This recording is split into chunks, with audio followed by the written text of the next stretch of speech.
When we're talking about the past tenses in Spanish, there's actually two of them. So you can find the link to these charts, and these are what we'll be using for pretty much all of Spanish, okay? Everything you need is on these charts if you haven't noticed already. You can find the link to these in your lesson intro pages. So when you go to your course outline, you'll see on every intro page, there's this link. Okay, that's the link to these sheets. So right now we're talking about Unit 1, Lesson 3, but still you can see it there, okay?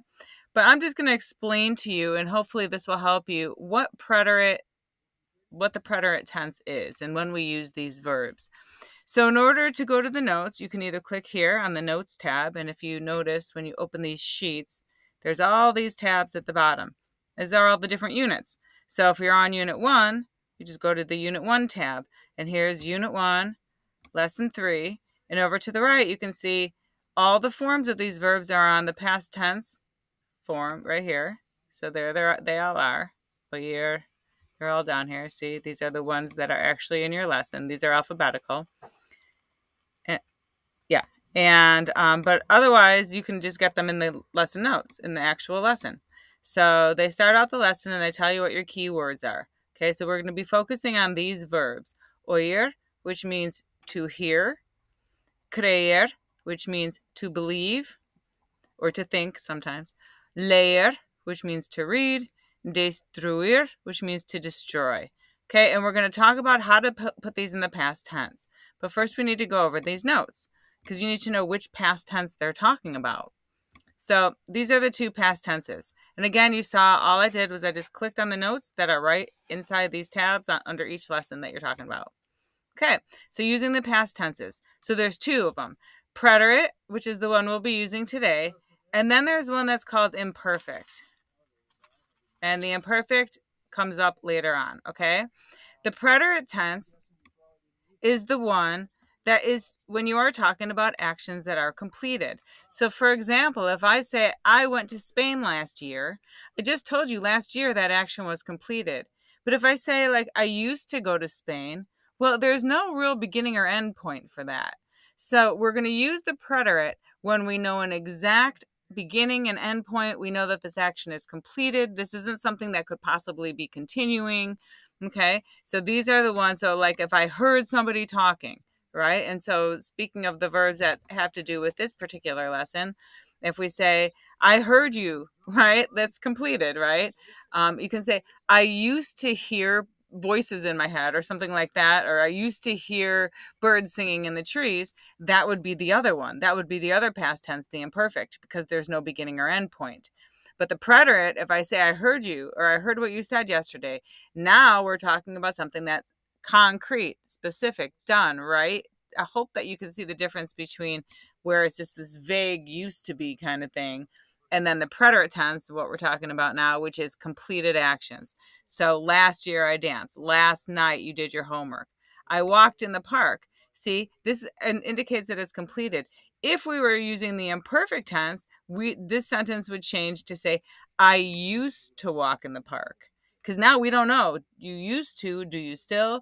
That's when we use the imperfect tense, okay? And this will come up. So this is a really good note sheet to come back to. So just think of the imperfect tense as the used to one, all right? But for now, they want you to be focusing on the preterite, which is the completed actions one. And these are the forms of these verbs. So if I say oí, that means I heard. If I say oíste, you heard. And when you look at your charts, you can find these on the past tense forms. So there's oír.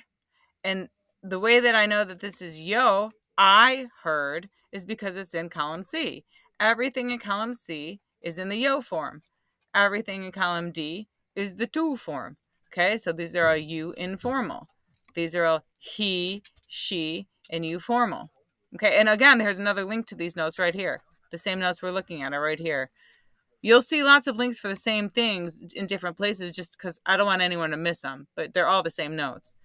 Okay, this is nosotros.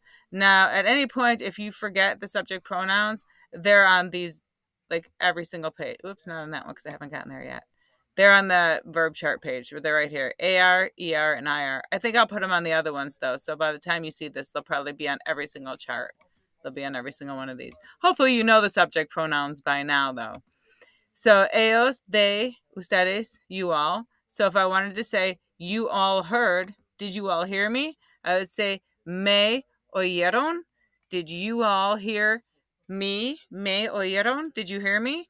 Right? This is, and you can say this, right, not as a command. It's just meant to talk about the past tense. Okay, so there's one that we're talking about. So we'll be looking at line 24 on the past tense verb chart to talk about the past of that. Then creer, I believed, right? I believed that in that moment, or I believed you. If you want to say like I used to believe in, whatever, the Easter bunny, then you'd use the imperfect, because we aren't, it's not concrete whether or not you still believe in the Easter bunny or not. So the imperfect is the other one that we're not using now when we say used to. For this one, preterite, we mean I believed in that moment. I believed you when you told me you were my friend. Stuff like that, right? Specific to a point. Okay, and creer is on here on line 15. Same thing. And just the spelling is weird. The reason they're focusing just on these verbs for this one is because in the third person, leyó, they add a Y. See how they add a Y in here? There's a Y added to the el, ella, usted, and the ellos, ustedes. So if you look at it compared to all the other ones, let's look at column E. These are all the el, ella, usted ones. So when we look at the past tense of them, you see how it's mostly an I. Sometimes they do a Y, and sometimes they put an I in there. And they just want you to notice that even though it's escribió and destruyó, the sound is the same. They put a Y in some of them, and they put an I in others. Okay, but there's lots of irregulars, and that's why I gave you these charts. You can use these charts on your homework, on your tests. Like, I want you to use them. And another nice thing about them this semester, and like I said, I haven't gotten to unit 7 yet, but I've done all the other ones. There's culture content. So if you're taking a test and it's asking you a culture question about some country or something like that, you can just click on those, and you can actually do view and then edit and then find and replace. And like if you I wanted to see if like something about the Mayan were on here, just type it in. So nothing here. Let's see. Okay, so let's say if I just want to find something to show you.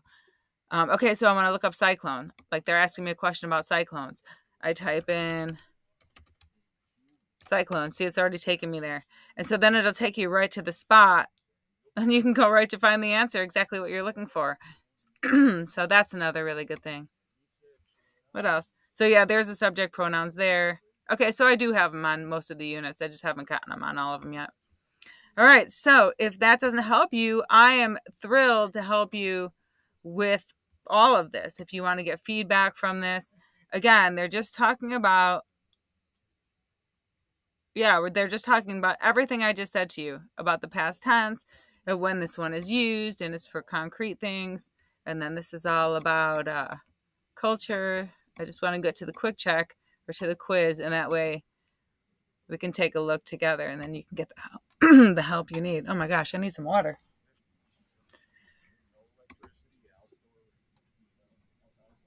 Okay, so I'll show you one or two here.